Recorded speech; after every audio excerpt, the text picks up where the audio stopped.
Alright guys, welcome back to the channel. Welcome if you are new. Thanks for checking the video out today. We have some very unfortunate news regarding E3. Turns out the rumors of E3 being canceled this year were true. Over on the official E3 account, they say ReedPop and the Entertainment Software Association have announced that both the digital and physical events for E3 2023 are canceled. Now, a lot of people are not necessarily surprised by this, but still feeling pretty sad. Not only because if you were looking forward to either watching or attending E3 this year, it's not happening, but because it feels like this truly is the end for E3. The chances of E3 being able to come back after this, pretty much non-existent.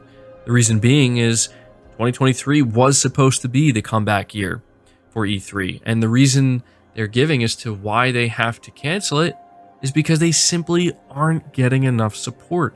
This past week, we saw multiple video game publishers randomly pull out and decide, you know what, we're not going to be partaking in E3. We're going to do our own thing.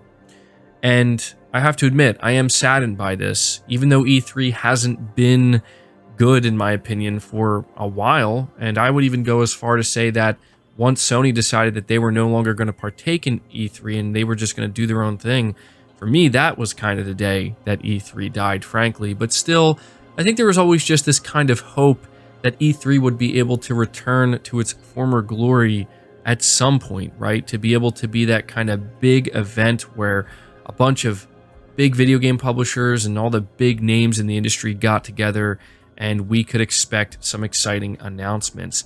Feels like it's just been underwhelming for a long time. And another reason that some people feel like E3 is necessary, or at the very least they're sad to see that it might never come back or be able to, kind of reclaim what it once was, is because now that all these different publishers and video game companies want to do their own thing separately, it feels like there's just not enough there, right?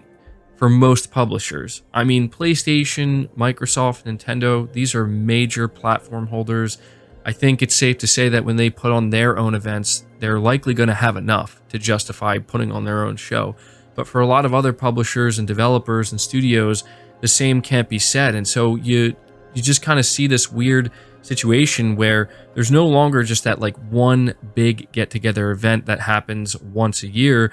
You have all of these publishers scattered, and most of the time their events end up being relatively underwhelming. But at the same time, there's a reason why these publishers and studios are deciding to do it this way. It's because it's working, it's effective, and they no longer need to rely on E3. They no longer need to pay to be part of this show. And so it is kind of understandable, that this is what they're choosing to do. And this does bring me back to, I believe it was 2019, when Sony decided that they were going to pull out of E3. And I remember back in 2019, there was some concern, right?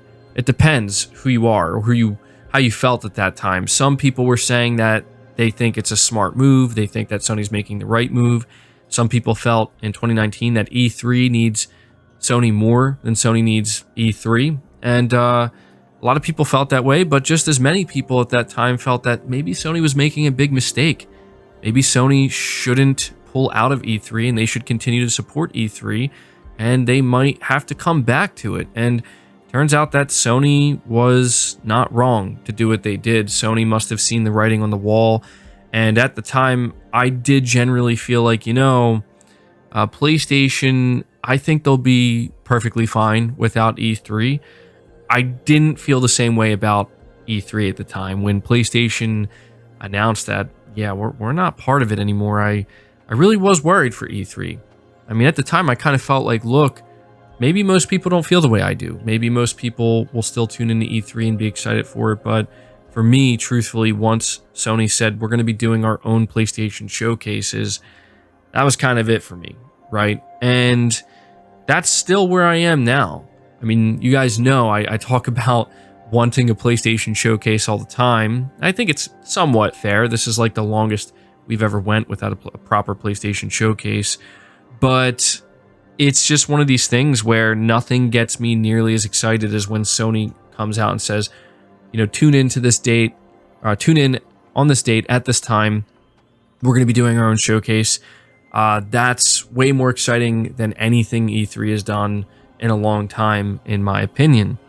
And, for me, I got to say that I look back and I have a lot of great memories watching E3, exciting times, kind of having that whole day dedicated to all the different shows, all the different press conferences. But it feels like it's been a long time since it's been like that. And so it's pretty easy, I would say, unfortunately, for me to just kind of look at this and think, okay, well, no E3 this year. Everybody else is going to kind of do their own thing on their own time, at their own pace. And I at this point, I'm just hoping that PlayStation is involved with that, right? I mean, I feel like PlayStation has to do a showcase this year. It would be pretty wild, in my opinion, if they didn't. And I think a lot of people are hoping it comes sooner rather than later. But who knows? Maybe Sony will take the place of E3. You have to consider that. It's worth noting that Summer Game Fest is still happening. So it's not like there isn't a big, mainline summer show or general summer show, I should say. Jeff Keighley's trying to take the place of E3.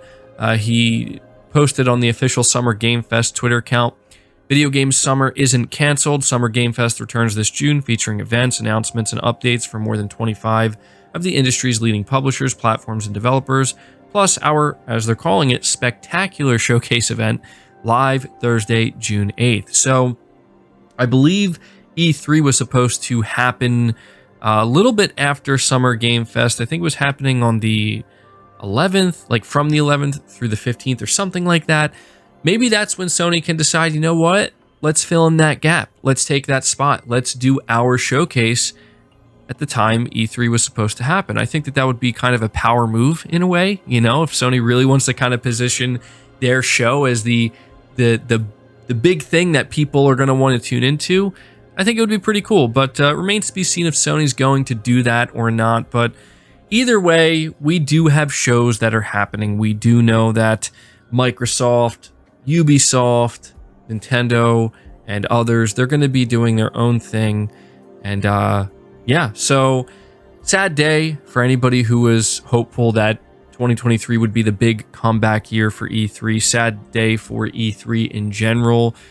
But this is just the way it is now, and we'll have to see. I'm going to be curious to tune in the Summer Game Fest this year. I have to admit, Summer Game Fest has been quite disappointing, in my opinion, the past couple of years. I just don't know that what Jeff Keighley does with Summer Game Fest is enough to kind of make up for what E3 was, right? I don't know if it can do that.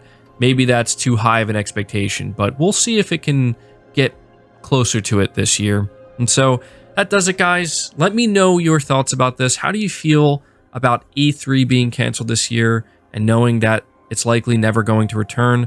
And do you think there's a chance that Sony could decide, what, now that E3 is not happening, maybe that's the perfect time for PlayStation Showcase to return? Let me know down in the comments below. Leave the video a like if you enjoyed it. Subscribe if you're new. Hit the bell notification icon and feel free to share the video out on top of all that. But until next time, guys, take care.